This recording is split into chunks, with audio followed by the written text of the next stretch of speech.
We've been following the story of Wichita teen Zay Uwadio since January. Her medical battle garnered national media coverage and caught the eye of doctors from as far away as Harvard University. KAKE News on Your Side investigates. Taylor Adams is here with this exclusive story. Doctors tell us a newly published medical study could help prove that a common antibiotic led to Zay's death. While they still have much more work to do, they tell us patients nationwide have come forward with striking similarities. One drug, a common denominator.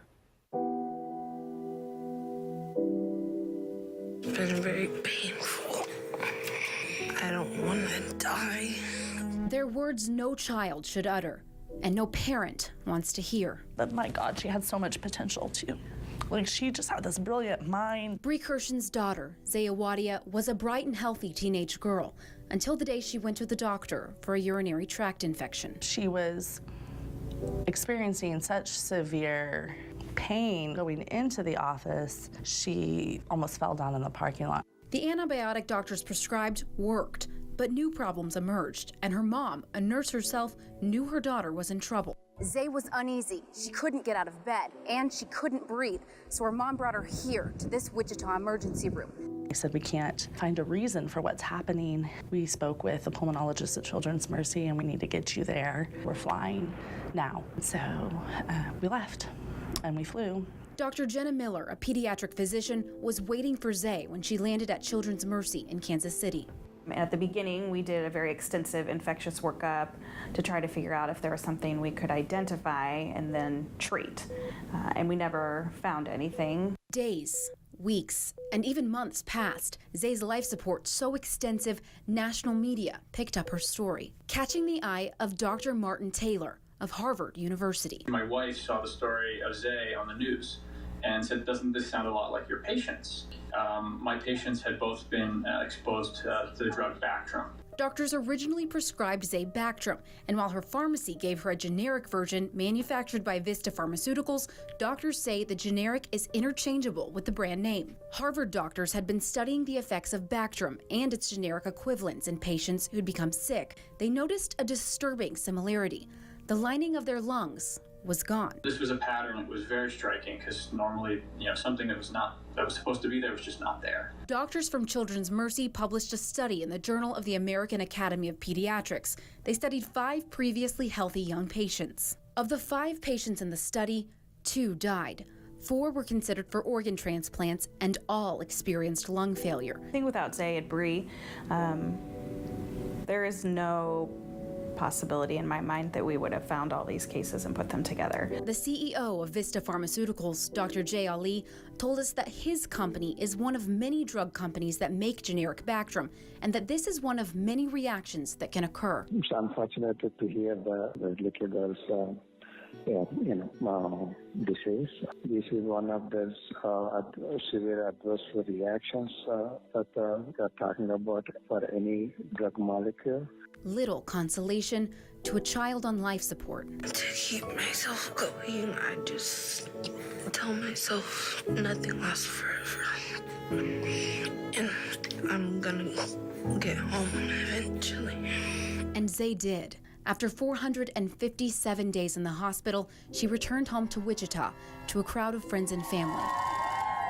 She died just 12 days later. Zay had just turned 17. And Zay was still in my arms, and I just was kissing her forehead and talking to her and telling her I was sorry and I loved her and it was okay. And even in all of her suffering, we were very lucky in so many ways. Contact the manufacturer of the name brand Bactrum. The company declined to comment. In the meantime, doctors hope to develop a test to determine if you could have a similar reaction to the drug before prescribing Bactrum.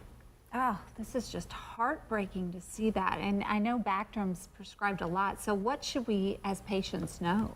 Well, first of all, if you are prescribed Bactrum, you should always have an accurate, up-to-date result of your medical history. You should bring that to your doctor's appointments. And second, if anyone in your family is allergic to Bactrum or any other sulfa drug, don't be afraid to ask questions and even request a different antibiotic.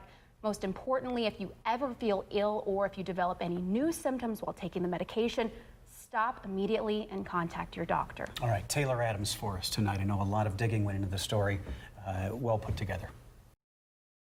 The FDA has now put a popular antibiotic on a watch list. The news comes after doctors discovered the death of a Wichita teen might be linked to the antibiotic Bactrum. KAKE's Taylor Adams is here with more tonight. Taylor. Just days ago, Bactrum and all of its generic equivalents were added to the FDA's watch list. Respiratory failure is also now included as a potential side effect. A huge development for Zay's doctors because until now, the FDA did not acknowledge this reaction as possible. Bree Kirshen's daughter, Zay, is now gone. Even so, she's still fighting. Zay would be proud. I think she would be fighting maybe in a different way than I do. She's so strong. For months, doctors were stunned by Wichita teen Zay Awadia's mystery lung illness. Zay died early this year after a long stay in a Kansas City hospital. After her story reached national news, other patients with the same symptoms contacted her doctors. Finally, they connected the dots. Zay and the other patients had all been prescribed Bactrum, or its generic equivalent. The numbers continue to increase for people who are interested in learning about whether their reaction had anything to do with this drug. Dr. Jenna Miller with Children's Mercy in Kansas City published this study in the Journal of the American Academy of Pediatrics. Researchers looked at 5 previously healthy young patients who had taken Bactrum, or generic Bactrum. Of the 5 patients in the study, 2 died and all experienced lung failure. Now, another breakthrough. The Food and Drug Administration is recognizing the research. The drug has been around since the 70s, and we suspect there are several more injuries. Before now, acute respiratory failure was never listed as a possible reaction. But in a recent report, the FDA officially added Bactrum and its generic equivalents to its watch list. By the FDA acknowledging that Bactrum causes acute respiratory failure in some patients is a big leap. I want it to be on the same level where when providers think that they're prescribing this drug, they need to think about, okay, this bad skin reaction can happen and this bad lung reaction can happen. Dr. Miller says the fight is far from over because educating doctors on what this reaction looks like could be a long road. In the meantime, she's still working to create a genetic test that could quickly determine if a patient will have a reaction like Zay's. We will continue to update you as more information comes in. In studio, Taylor Adams, KAKE News on your side. A KAKE News on your side investigation follow-up tonight. For months, we've been covering the story of a Wichita teen who died earlier this year after taking a commonly prescribed antibiotic. Now the FDA has recognized research connecting that drug to lung failure, and more families are coming forward with their own stories. KAKE's Taylor Adams with an emotional meeting between 2 families who are grieving the same fate. An embrace these 2 moms have been waiting for. Every time I come back here.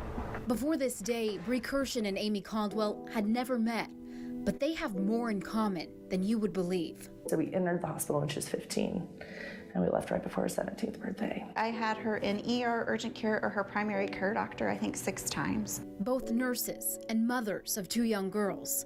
Zay Awadia and Abigail Caldwell's suffering both started with a routine infection and a prescription for a common antibiotic. So Abigail was on day 18 of Bactrum, and she woke up and she had a low-grade fever. And each day was just worse off than the next. I mean, it was, here's her ventilator on Mother's Day, and then a few days later it was, you know, we can't do anything more for her in Springfield. Her father, BJ, remembers feeling helpless as Abigail was flown to St. Louis Children's Hospital. Abigail's lungs were failing, and doctors stunned. Everyone was so desperate to find out what was wrong with her. Call it nurse's instinct or a mother's intuition, but from day one, Amy had a suspicion. I talked to the nurse and I said, could this be a latent reaction to Bactrum? And I remember she kind of laughed at me a little bit and said, aren't you a nurse? But time wasn't on Abigail's side. Even with a ventilator, she couldn't breathe on her own. So her doctors placed her on ECMO, a form of life support that bypasses both the heart and the lungs. She did mouth, am I going to die? Never spoke again. Don't remember the last word she said to me. didn't think to log those things. Abigail died in May of 2018, just 37 days after her first dose of the antibiotic, leaving the Caldwells with no answers on why their little girl was gone. Just to not know why is another layer of just agony. It was 8 months later when Amy saw this article on CNN about Zay. Like Abigail, Zay was on ECMO, but it was Zay's ability to walk on the treatment that gained her national attention and gave the Caldwells some answers. And then we kept reading, and then that last piece said that there might be Bactrum. I knew it. I knew my kid died from Bactrum. I knew she did. Abigail and Zay are now two of a growing list of people involved in a study involving Bactrum, or its generic equivalents. I am certain that there are more cases than this. Dr. Ginny Miller, one of Zay's doctors at Children's Mercy in Kansas City, says without Zay, Abigail, and the girl's parents, none of this research would be possible. Historically, a lot of these patients did just die, and we just never knew what happened to them. A breakthrough in the medical community. Our babies are dead. But then to have someone that died the same, that's something there. But a hole left in the hearts of so many. There are parents out there whose kid died and are destroyed and have no idea why. Whether it's 20 patients or 20,000 or 20 million, there's a responsibility to tell people. Taylor Adams reporting. In a previous story, we contacted the manufacturer of the antibiotic that Zay Awadia took. The response was this: "It's unfortunate to hear of the little girl's death. This is one of the severe adverse reactions that they are talking about for any drug molecule." Experts say Bactrum and all of its generic equivalents do have an important place in the medical community, but say it's okay to question your doctor or even refuse the medicine if you or your family members are allergic. In the meantime, researchers are developing a test that could determine if a patient will have a reaction before he or she takes the drug. And of course, we'll continue to follow this.